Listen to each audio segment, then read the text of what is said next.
Welcome to How to Write Good. I am your host. You can find out more about me at danielpoppy.com. And my name is Daniel Poppy. If you didn't catch that, I guess I'm doing everything backwards right now. So yeah, I am your host, Daniel Poppy. You can find out more about me at danielpoppy.com. Poppy is spelled Poppie. At my website, you can find my novel, if I can slow down enough to speak, The Ninth Hour. It is an epic adventure fantasy story without magic. It doesn't have fantasy elements, but it fits into that genre the best. So that's kind of what I say it is. That's the first book that's out. That is the first book of the series. The Ninth Hour is the first book of the series. Man, I'm having a hard time talking right now. Otherwise, if you don't want to buy that book for 99 cents for the ebook, if you don't like ebooks, then you can check out my serialized novel, One Last Toast for Ebenezer Fleet, which is free on my website, and it is free on this podcast feed, actually. So you can check that out. I put One Last Toast out once a month, so if you want to go read that for free on my website in blog post form, or again, episode by episode on this podcast feed, or on its own feed as well, you can do that. So you don't even have to read, right? You can be the laziest bum in the world and you can just listen to it. Of course, you have to listen to my voice, so that might not be a very good trade-off. I am very warm right now. So if I get a little distracted, it's because I'm roasting my face off. I've got a long sleeve shirt on. It was the wrong choice. I'm not going to go. I'm going to just finish this. I'm going to power through it. That's just how it's going to be. I've got 28 minutes left, people. 28 minutes. 30 minutes is how long the podcast goes. All right. Our word of the week is cupidity. Cupidity. That's a good word. I like it. It sounds good. It's actually related, if you don't know, it's related to the word Cupid, the angel Cupid, or the... Is Cupid a god? I can't really remember. I think Cupid's a Roman god, but I might be completely wrong, or it might just be from more like Christian, the Christian mythos type of thing, you know, with all the stories and saints and different things like that.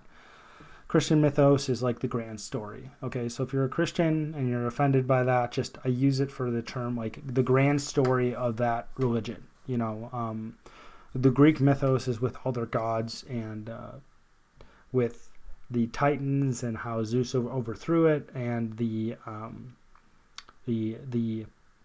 Buddhist mythos would be about Buddha, really, I think, and then about the connection to the universe. I don't know Shintoism. I don't really understand. I don't know what the background of that religion is.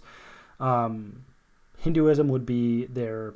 I don't know. I don't really know much about Hinduism either in their creation story, but it would connect to the god that not resurrects, but he inhabits different bodies, correct? Is that correct? I think that's correct. I don't know. I can't really remember. So that's how I'm using the word mythos. So I think Cupid might be from like the Christian mythos. But cupidity means eager or excessive desire, especially to possess something, otherwise known as greed. So you're taking this word that Cupid, which is associated with love, and you're really connecting him to an idea of greed, because that's really what this word means. Again, cupidity, eager or excessive desire, especially to possess something, aka greed. They use the word avarice too. It means the same thing. I don't know why I need greed and avarice right next to each other, to be honest. Okay, we're going to jump right into our accidental lessons. We're going to be talking about the writer as an artisan, but we're going to be talking about it in a different way. So I tried starting this, and sometimes I try recording a podcast, and I got like 15 minutes of the way through, maybe something like that, 10, 15 minutes through, and I was just, it was rough. It was, my mind wasn't connecting to what I was trying to say. I was kind of meandering, and I didn't want to do that. I don't like to do that. I actually, over the past few days, I recorded multiple. So I had the episode ready for that I was going to put up next week, and then I wanted to record stuff because I like getting a little ahead of stuff just in case something happens, which has happened in the past. So I record something, and then something happens, and I can't record the next week. So I actually am caught up, and it's all good. So that happens. So I like to stay a little bit ahead of stuff and be prepped just in case I run into problems during the week. So I tried doing this, and I recorded something for next week. I just wanted to be ahead, and I'm like, okay, I'm gonna get a little prepped ahead of time for the next one. So I tried recording this, the one I actually was planning on doing this week, and I couldn't record it, so I'm actually redoing it. So it's quite a bit of stuff that I'm redoing. But I'm talking about the writer as an artisan. And with writing, it's a slow process. And that's really the whole point of this. It's really the whole point of this podcast episode. Writing is a slow process. Writing takes time. Writing is not something that you can rush through in the same way. So, if you are starting a business and you're going to make pens, right? You're gonna make pens, and you're like, hey, I'm gonna make these pens. I'm gonna make them a specific way. The thing about specific products like this pen or any type of pen, I'm just holding a regular clicking pen from some business. The thing about different types of products is you can define the edges of a product. You can define, not the edges, you can define what the product is. You can define the components of the product. You can design the components of the product. Then you can create the pieces of the product, and you can mass produce the product, right? And I like writing, and I think that if you're a writer, you're probably in one of the best artistic fields at this time. Either writing or music is one of the best to be in my opinion. And the reason why it's one of the best to be in is because you get to create a quality art level piece, and you can mass produce it. It's really, really cool. But just because we can mass produce something doesn't mean we make the product in the way that mass produced things are made. When you mass produce something, you essentially like, this is what we need, yada, yada, yada. You have all the little pieces, you put them together, and then you just create the little pieces, and you can make 1 billion of them, right? And hopefully you sell that 1 billion of them. The hope is that you can actually sell them. But the artisan approaches what they do differently. If you haven't noticed, artisan and artist are related. But in my opinion, artisan is really someone who creates something that is more practical. And I'm not saying that the literature, what you're writing is the most practical thing in the world. It's really something that people enjoy. It's really something that people do for fun. And I think that your writing should be fun. I think that people should engage it in a way that's enjoyable, and that's why they can engage the type of art they like instead of just whatever, because they're trying to engage what they enjoy rather than just trying to do it to live or something like that. I don't know.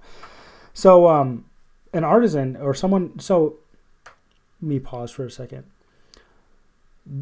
When you look at the difference between what an artisan makes and what a mass-produced thing is made, there is a significant quality difference in almost all cases.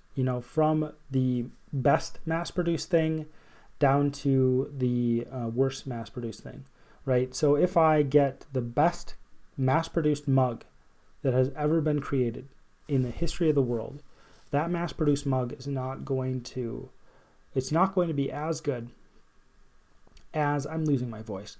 It's not going to be as good as those mugs that are created by an artisan, right? It's not going to live up to the same level as one that is created by hand by someone who is skilled in what they're doing. It just can't. The reason is because when someone creates a mug by hand, the mug is given the specific care of that person when they're creating it. When you're mass producing something, a machine, first of all, can't read quality in the same way a human can. A machine can't think, this is why you get flaws in mass-produced things. This is why if you get books printed, you sometimes have issues with the prints. This is why sometimes you get a seam that isn't in the correct spot on your clothes, or you get like different wrong colors and different things like that. The machine cannot read when there's an error in what's happening. It might be to a certain degree, but in most cases it can't read the error in what's happening, and it can't read in the same way that a human can read the error. So if there is a machine that is making cups, it's probably not going to read an error so let's just say there's a machine that's making cups, and the clay is, because it's made out of clay, the clay is a weird consistency, just a it's just the nature of the clay is just a little different than what's usual. Now the machine's going to take it, it's going to put it into its mold, it's going to fire the cup, it's going to glaze it, it's going to fire it again, and then the cup's going to be done. But the person who is the artisan can look at that and be like, the consistency of this cup is different than what's usually the case. I can actually take this and do something different with it than what was usual. Because this consistency is different than what you typically run into. There's an anomaly with this clay, and I can exploit this anomaly. The machine isn't thinking about exploiting the anomaly. The machine doesn't think. The machine just makes that specific thing in that specific way that it was programmed to make that specific thing. And I think that's really where the difference lies between someone who's an artisan or an artisan product and a product that is mass produced. And I think that there is even a difference between a product that is just made to be sold and an artisan product, right? You can have a handmade product. I would say that the majority of products that are artisan are handmade, 99% if not more. You can have a handmade product that is not an artisan product, but you can have, but I would say that pretty much all, if not all, products that are artisan are handmade. And the difference comes down to skill. And the difference comes down to care, and the difference comes down to whether that person who's creating that thing is actually thinking about the best way to do it, right? If you're not thinking about the best way to do it when you're creating it, you're probably going to come up with a subpar product when you get to the end of it. How would I explain this? So if you've ever been a part of, if you've ever been on an assembly line work is not artisan work. It's different. Assembly line work actually does have humans making those things, right? If you've ever either been on an assembly line for work or if you've been on an assembly line for trying to get something up, what happens in that is everything is broken up into pieces. Everything is done the exact same way. That doesn't work the same. It might be the case that you have something that's handmade, but it's made on an assembly line. The artisan is someone who actually takes that raw material and they take it, and from the beginning to the end, they are working on it in a way that is involved in what's happening. I like to think of a chair, right? If you have somebody making a chair, the person, because wood has a lot of imperfections, there's knots in wood, there's specific things that happen to wood. It's kind of bizarre. The grain of wood and how wood looks can change based on frosts and different things like that. So this is why Stradivarius. So I guess that Stradivarius violins are so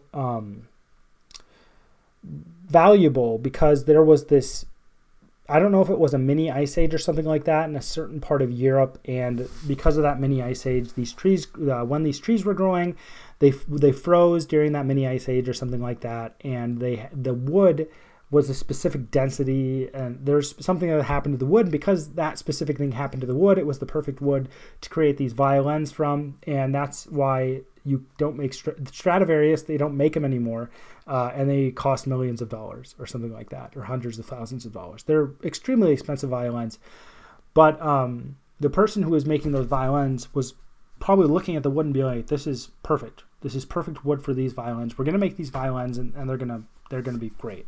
The acoustics on these are going to be awesome. They're going to be better than anything, because a human was looking at what they were using, what they were working with. A human with skill, an artisan was looking at them. The violin maker was like, we can do this. This is going to work really well.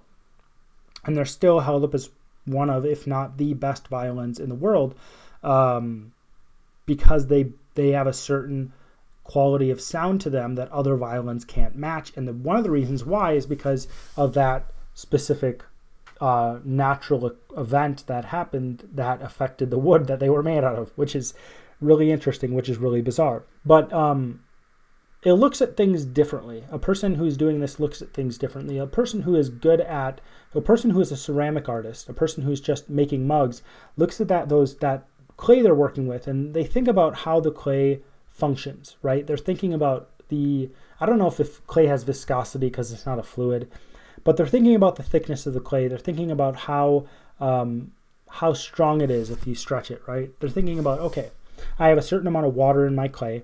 How much can I stretch this clay before the water is going to make it collapse? Or they're thinking about, if I get rid of the water out of my clay, that means I'm going to be able to make that clay so much thinner, because it's going to be so much stronger without the water in it, and different things like that. I think it's the same thing with wood. Different types of wood work in different ways. I'm trying to think of other things. Different paints work in different ways. These people are approaching they're approaching their artistic work by looking at what they're working with as well. They're approaching it by looking at the actual things they're working with. I think we should do the same thing with writing, and I think that we sometimes look at writing, and I certainly do. And there's a balance to be struck, and I'll get to this in a second. We can look at writing just to get specific words down. For your first draft, you should probably just get words down. When you approach your final edit or your edits of writing, you're trying to write in a way that is going to best fit what you're trying to convey, or fit in a way that you're trying to convey your ideas in the best way possible, or in a way that works. But when you look at that, when you look at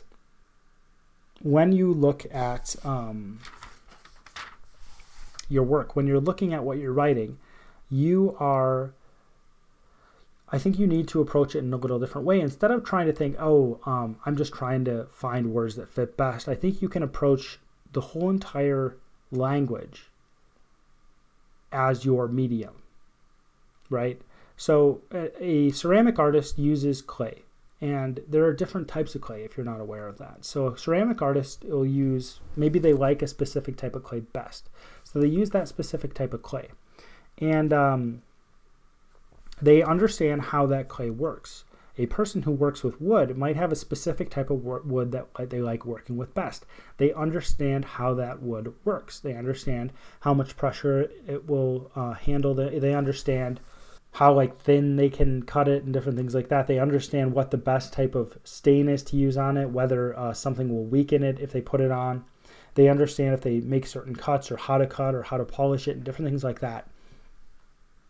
If you are someone who is a writer, I think you should understand, first of all, I think you should understand the language itself. The language from more of a qualitative position. Because there is a difference, there's a different yeah, that's right. There's the quantitative and qualitative. My voice going out is getting in my way of thinking a little bit.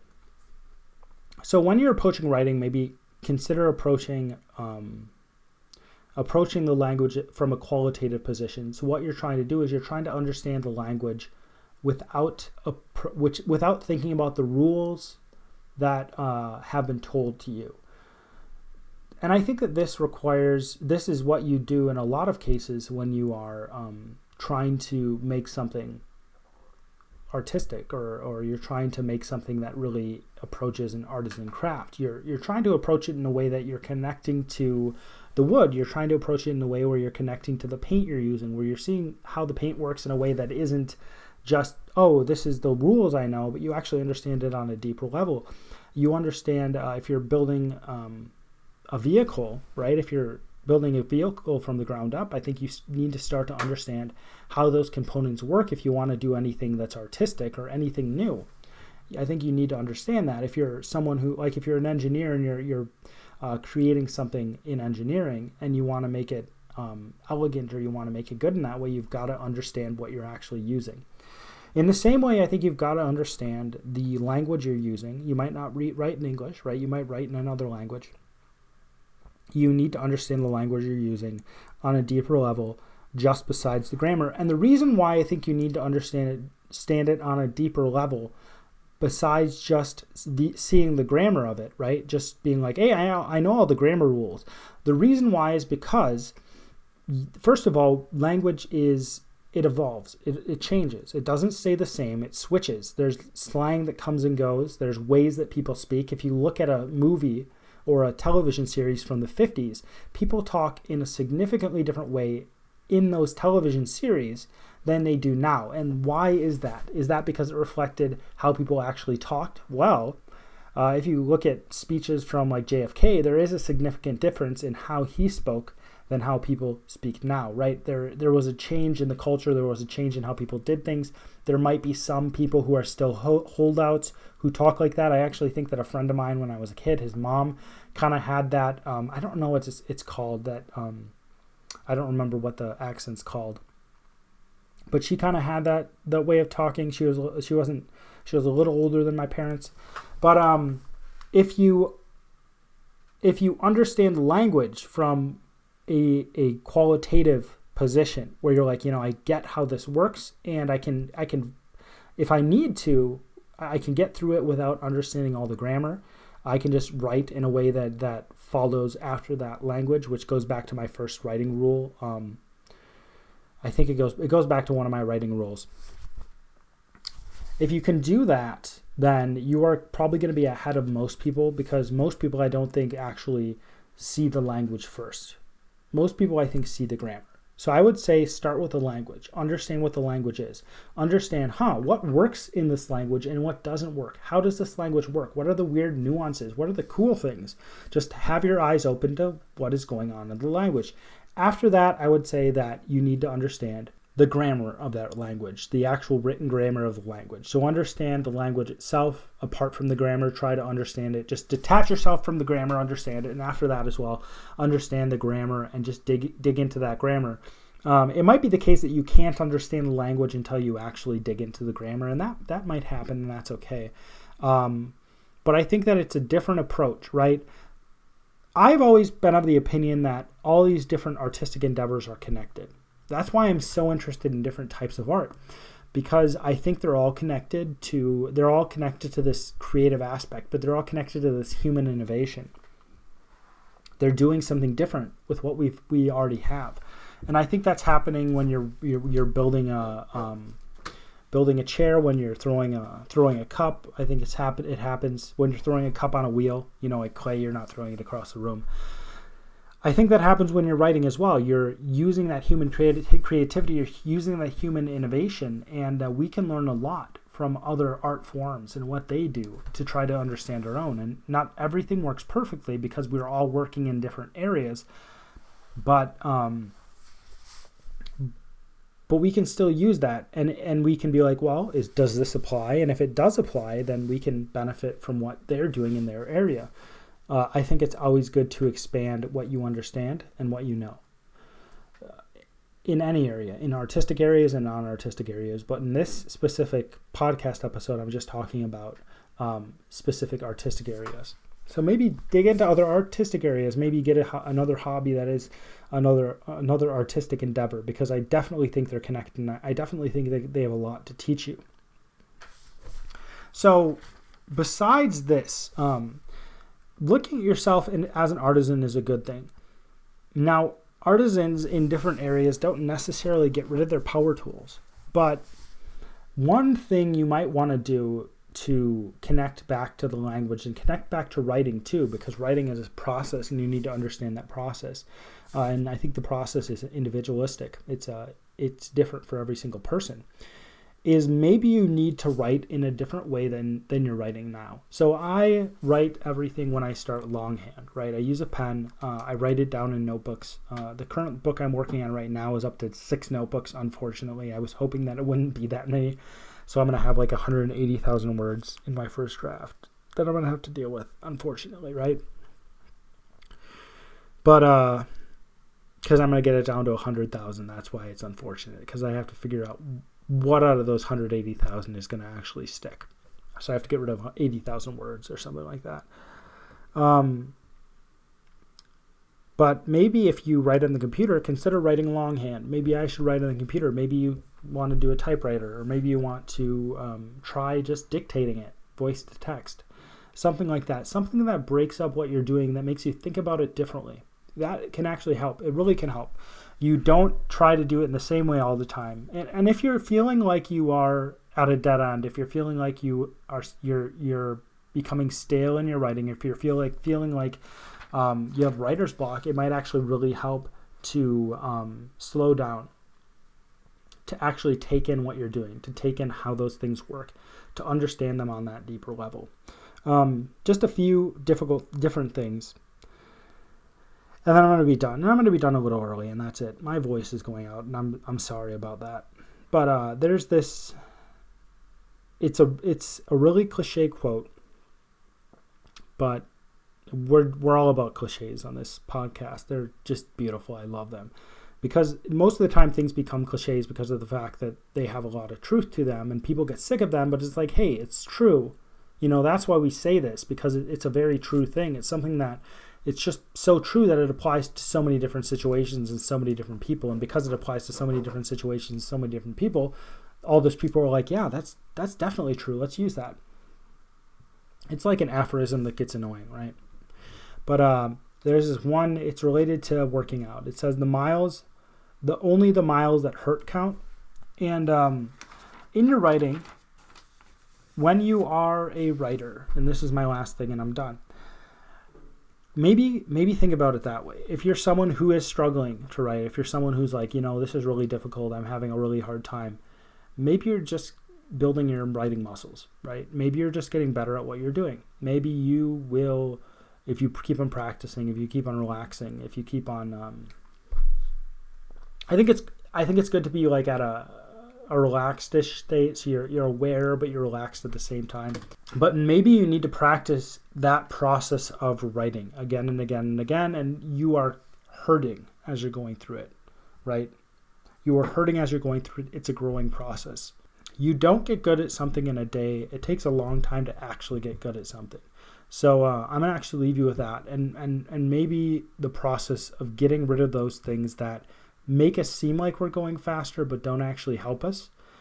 Maybe getting rid of our power tools, as it were, is something that's going to be really helpful. And maybe depending on our own ability to do something is going to be better. We have all these things that are like, yeah, we need this, and I need this computer program for plot structures, and I need to have this specific computer program for my word processing. I have to write on the computer. Or for me, I have to write in a notebook, or I have to do this or that. What if we broke writing down to the very basic thing, and we were like, well, what's the least amount of, how simple can I make this? How simple can I make this, and can I push through it if it's difficult?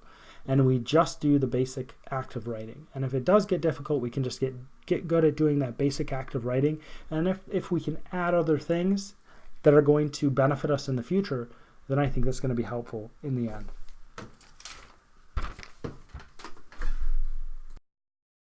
Congratulations, you got to the end of my podcast. So you either had to listen to my voice, or you had to listen to my voice and watch my face, which I don't envy you. Let's just say that. But if you're someone who likes this podcast and you're thinking, I'd like to support him in this podcast or the other creative things he's doing, creative things I'm doing, there's a few things you can do, because some people don't know what they can do to support people who create stuff. So these are the few things you can do that will really, really help me. First of all, check out my website. Check out the other things I'm doing. Second, comment on things, share them, like them, subscribe. Subscribe if you haven't already. And the third thing you can do is give reviews on different places, all right? So the biggest thing for this podcast is going on to iTunes, giving it an honest review, telling people why you like it, telling people why you hate my voice, why you hate my face, but telling people why they should really check it out, despite the fact that I have so many failings in terms of looks and voice.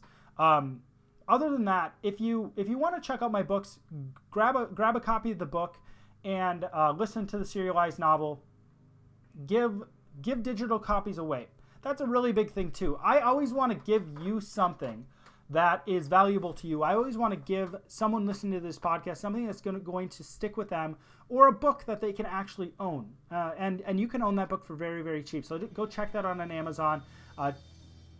The different things I said: subscribe, upvote, comment, share, and definitely